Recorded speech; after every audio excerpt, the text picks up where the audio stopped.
rooted a toot, a boodle to fucking doot. Welcome back again, you idiot fuck bastards. It's disgusted, yet satisfied. And of course, I am your host, Snake Mitchell Tree. And with me, BT. What's up, you clown ass fucks? And thank you, clown fucks, for fucking joining us again as we recap our predictions from our last video. And of course, give you some new predictions for the upcoming battles this weekend. So we're in this video, we're going to recap our battles from June the 13th and see how we did on our boxing and UFC. Oh, yeah. And then we'll be giving you predictions here for June 27th. So, what do you say, PT? Let's get right into this shit. Let's get her. So, the recap of Mitchell Tree's June 13th boxing fights. I gave you 3 of them. Let's see how they went. First one I gave you on there. Remember, I gave you my AAA parfait. So, we had Adrian Suavecito Rodriguez. He was facing Elias Terraza at the 135-pound weight class there. We had 2 undefeated fighters, Suavecito at 10-0, and Terraza was sitting at 13-0. Terraza was a little bit of a favorite, slightly at that plus 215, as we've seen Suavecito. Mitchell Tree got him at a minus 156 there. No. And I thought Adrian Suavecito Rodriguez was going to get it done. I said take him on that one, and well, didn't quite go the way Mitchell Tree saw that one. Nope. Second round, Wow. unanswered punches. He got it handed to him. Terraza came in there and just kicked his ass. Didn't make it anywhere near the 10 rounds it was scheduled for, and so yeah, 0 for 1 there. Fucking disgusted with the first fight off the bat. Shit. But let's see how the rest of them went, I guess. What do we get in fight number 2? This was the co-main event. This one, again, remember, was for the WBA Continental America's Super Bantamweight title, right? This was this was the rematch. This was part 2. Oh, yeah. Remember, right. between Arturo Cardenas and Jordan El Moreno Martinez. And remember, they had fought just earlier this year in February. They had the split decision draw.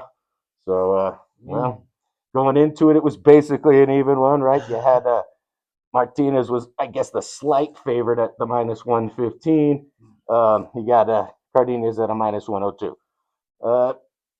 Mitchell Tree said, go with Arturo. How did that one go? Well, in the 10 rounds, it did go all 10 once again, but this time, unanimous decision in the favor of Cardenas. Nice. And settled the dispute from the split decision there, draw on the last one. And Cardenas gets it done, so at least I'm satisfied with fight number 2 there. You got that one right. Yep. All right. Then, all right, well, how did the parfait close out? Can we go 2-1, or did we finish 1-2? We had the big fight, the WBA World Bantamweight title at that 118-pound group right there. It was the champion, Antonio Vargas, defending his title against Jesse Bam Rodriguez. Rodriguez was the young 26-year-old moving up from super flyweight, taking his 23-0 record and his 2 previous weight titles or weight class belts, trying to get a third. Well, Mitchell Tree said, even though I understood that, Bam's got that power, he could definitely win this fight. I liked Vargas, not only for the skill that I thought he had, but also it was that big plus number. You remember, he was a plus 1240. Yep. Whereas Bam had that big minus 33.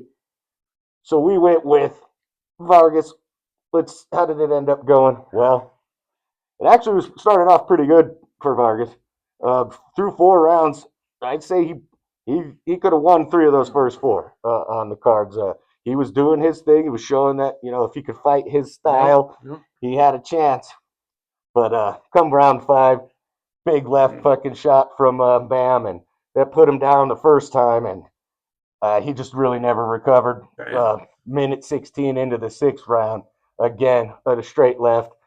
And that Bam, yeah, even at just 118 pounds, these small guys again, they can come with some power. They can pack a punch. So we got him in the 6th, and he did in the 6th and took it. So your new world WBA World Bantamweight Champion is Jesse Bam Rodriguez, and so Mitchell Tree ends up going, as you'll see here on the parfait, 1 of 2 or 1 and 2, 1 out of 3, correct, and that number was a plus 42.54. So hey, it was worth the risk. Yep. Disgusted it didn't hit, but satisfied overall. Some great fights, and a good job for Bam taking another title there. So that's how Mitchell Tree did. How about you, PT? How did your UFC go on June 13th? Was it the 14th? Wasn't it? It was the next day. That's right. It was a 14th. Sunday. You had okay. The Freedom. What was it? The 250? It was Freedom 250. Yeah, that's right. Man. So I did my parfait. I did a three fight parfait. First one, satisfied with the first one. Sugar Sean O'Malley versus Ayman Zahibabi. Sugar Sean got it done, knocked him out. I think it was round 2, something like that. Round 2. He got him. Sugar Sean knocked him out. So satisfied with that one. Yeah, it looked good. Fight number 2. It's one a little controversial here. Alex Pereira versus Cyril Gane. I took Pereira. I thought he was going to get it done. He didn't get it done. He ended up getting knocked out as well. But little controversy, saying Cyril Gane was throwing some illegal elbows to the back of the head. But it is what it is. Cyril Gane got the win. Definitely disgusted with that one. That one should have got that one as well. But I mean, if they're calling those legal shots to the back of the head there, maybe Cyril doesn't win that fight. Exactly. So there's the controversy, like you're saying. That's it right there. So, but anyways, disgusted with that one. Alex Pereira didn't get it done. Controversial, but it is what it is. Fight number 3, the main event. Oh my gosh, fucking awesome fight. I know probably anybody on here watch that fight. Oh yeah. Oh man, Justin Gaethje, the highlights. Boy, was it a highlight. Man, and he took down the El Matador. Beat the hell out of his ass. I mean, he holy absolutely shit. Did. Yeah. I took Justin Gaethje. That was a good call there, PT. Yep, I took Justin Gaethje, and it was little scary there in the first couple rounds. I hear. Sure. Yep, Illa was getting him, but Justin Gaethje is one tough motherfucker. Oh, he is, man. Wow. And he ended up getting her done, and Illa had to retire in the stool for that fight because he couldn't get back up and fight. Get out for what was it? The 5th round he would have came out, or was the 4th round? End of the 4th round. So he didn't show up for the 5th round, but I think it's because his face was completely rearranged. It was fucked up. Wow. His face was destroyed. So Justin got it done. I went 2 out of 3 this last week. So I mean, satisfied with some good fights, but just that one I'm not satisfied with. But gotta have a little disgust because that damn parfait didn't hit. That was a great number he had there. Right. So but satisfied for the good fights. Oh, absolutely. Just that one altogether, that whole card, that the whole UFC card was 250 there, awesome. Freedom. All knockouts. All knockouts. I think the first time in UFC, at least in a long damn time. That all knockouts on one card. So very good fights on that card. But like I said, went 2 out of 3. But hey, we'll get it done this week. What do we got going on, Snake, for you? Some more boxing? All right. Yes, indeed. Mitchell Tree's got some great ones lined up for us here. So we're going to be on June 27th, Saturday here. Brooklyn, New York, baby. Here we go. This is a great fucking lineup here. The 3 fights I'm going to give you. We got 8 titles that are up for grabs in these 3 fights. So, this is going to be fun, folks. So, let's get into the first one I like. Here, this is for the vacant title. It's the IBF Three vacant titles, I should say. We got the IBF North American, the WBC USA, and the NABO middleweight titles all up for grabs here, vacant in this fight between Uri Cedeno La Bazooka. Oh shit! And he'll be facing Jahi Tucker. Oh shit! What are these motherfuckers? 160s or whatever? So yeah, we're at the 160-pound weight class there. You had the middleweight. You got Cedeno's 26-year-old with a 14-0 record. He does have one draw, so 14-0-1. He's facing Jahi Tucker. He's 23-year-old, so a little bit younger. 16-1-1 on his record. Now the books are showing Tucker as a slight favorite here at the minus 182. Mitchell Tree sees La Bazooka at a plus 136. And I'll tell you what, this is a good fight. What I kind of see going on here with this battle, though, is Cedeno coming in as a southpaw. He's a little reckless, but I like his style. Tucker, he's a hard hitter. He's got some good defense. He's pretty fast on his moves, but I do see him leave his head open quite a bit too. He's hands down. Yeah, exactly. Shit. Like he could definitely move around a lot. He's quick, but I don't know. This one I could definitely see going either way for sure. This one's almost just a toss up, but I actually like the southpaw in this one to stay undefeated. Not get that first loss on him against Tucker. Tucker being that slight favorite, and it's tough for me to go against Tucker. He's actually this is a hometown fight for him. Basically, he's from Queens, so very close to Brooklyn there, and he's fighting out of New York. So this is it's a fight for him that it's a big one. But I think I'm just going with that slight underdog with Cedeno. I think he's got enough power there. And that left hand, I think he can win this one. So could be a good close one. Could go either way. But Mitchell Tree is going to take Cedeno La Bazooka. So we'll see if La Bazooka has a bazooka on his left hand, right? That's what I see happening in that. He's going to use it. We'll see it. Now, we've got another battle here where another 3 belts are up for grabs. This is not vacant, though. We have the defending champ of we got the NABF, the WBO Latino, and the WBC Silver Super Lightweight title holder, Emiliano El General Vargas. He is your current champion there at the 140-pound weight class there. He's taking on Bryce Mills. Mills is a 24-year-old fighter, 22-1 record. This guy's a good fighter. He's coming in this as a pretty big, heavy underdog here, plus 650. Whereas Vargas here is the 17-0 record. He's 22 years old. He's a heavy favorite at minus 1450. And I could see why. As much as I like Mills, he's a good fighter, as evident by his 22-1 record. I don't think he's got the speed to keep up with Vargas here. Vargas is quick. He is quick and strong, and takes after his father, Fernando Vargas, and his brother Fernando Jr.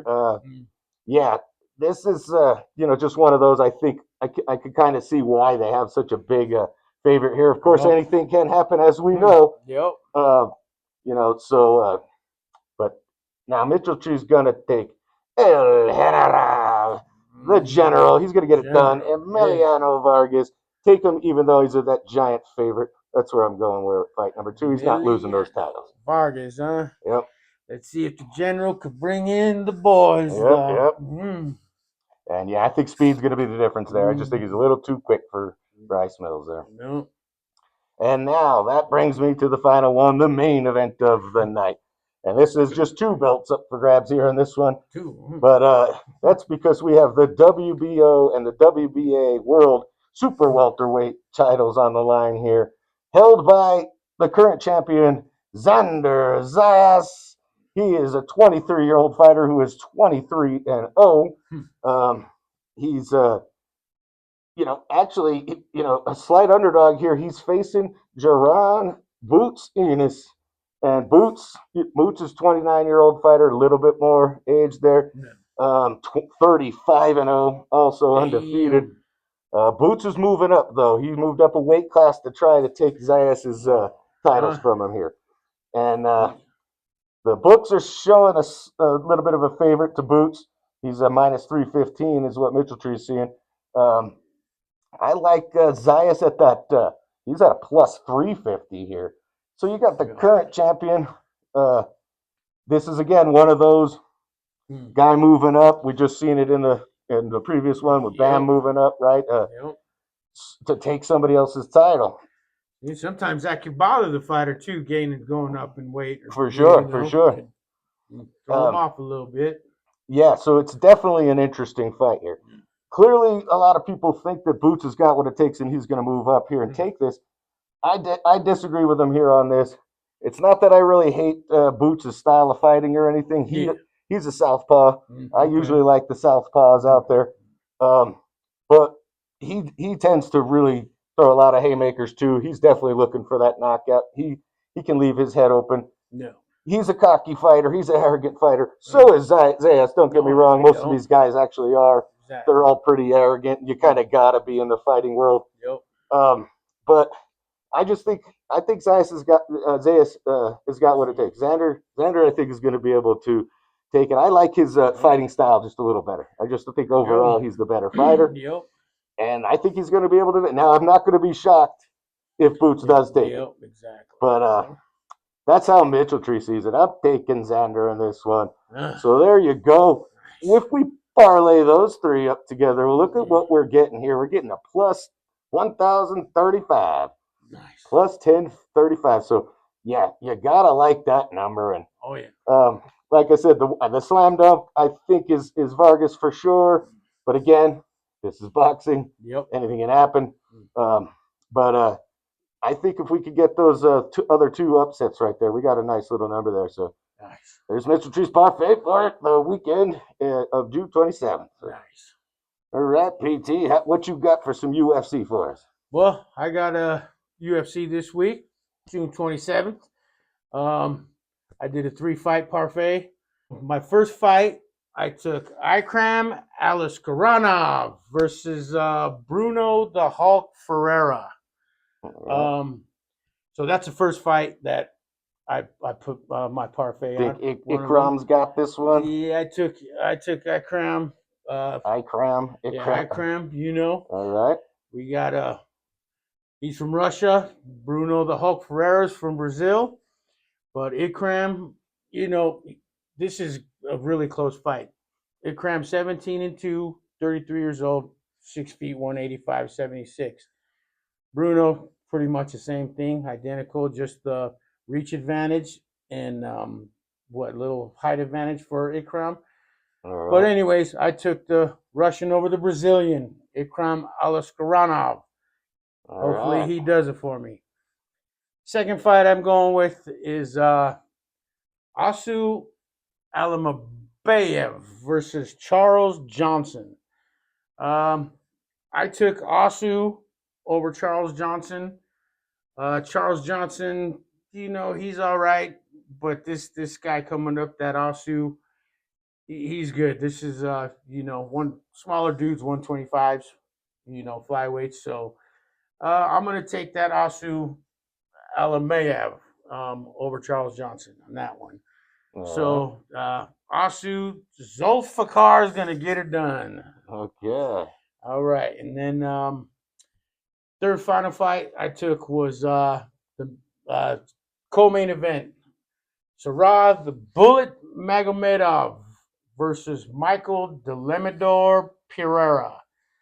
I went with Sarah because the Bullet. That dude's a monster. I mean, he's only lost one time, and he fights with one eye. He's got one eye. So sure. He's got one more than Mitchell. Exactly.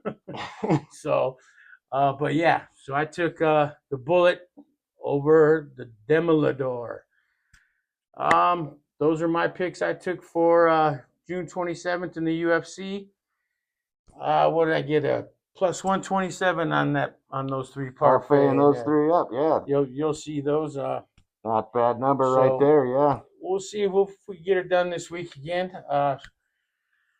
So hopefully me and you We could get get some shit done this week. some good parfaits right here, yeah. Three pretty decent favorites. They're not heavy favorites, but they should be able to get the job done, and they should. Yep. That's a nice plus number there still. So work. yeah, that'll work. Well, so we'll see if these fucking idiot fucks can get it done for me. So yeah. Well, we'll have to find out. No. We'll update you on the next video and let you know how this shit went. Yep. Let you know how disgusted yet satisfied we are about all of that. But until then, you can all fuck the fuck off. And if you have a problem with that gambling, call that motherfucking number, you bitch assholes.